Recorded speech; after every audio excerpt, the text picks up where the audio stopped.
এতদিনের সম্পর্ক, এতদিনের একসাথে থাকা, সামনে তো ভ্যালেন্টাইন্স ডে, কি বলতে চাও এই এত বছর একসাথে থাকা নিয়ে?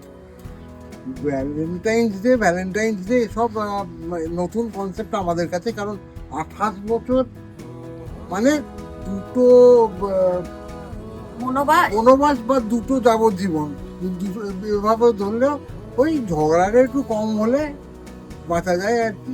ঝগড়া কিছুতেই কম করা যায় না, ঝগড়া না থাকলে ভালোবাসা হবে কি করে? ভ্যালেন্টাইন মানে তো ভালোবাসার সময়, সেখানে ঝগড়া কম হলে ভালোবাসা আসবে কোত্থেকে? কখনো বিধ্বস্ত লাগেনি এতদিন একসাথে থাকাটা নিয়ে? বিধ্বস্ত লাগবে, আবার যেখানে ফাটা জায়গা সেখানে একটুখানি সিমেন্ট একটু প্লাস্টার করতে হবে, এটাই তো নিয়ম, এভাবেই চালিয়ে যেতে হবে আর কি।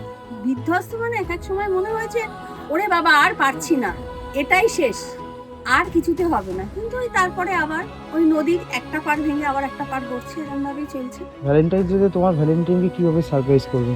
আমি সারপ্রাইজ করবো একদম কিছু না দিয়ে। আর আমি আমি চেষ্টা করবো একটু তাড়াতাড়ি ঘুম থেকে উঠতে।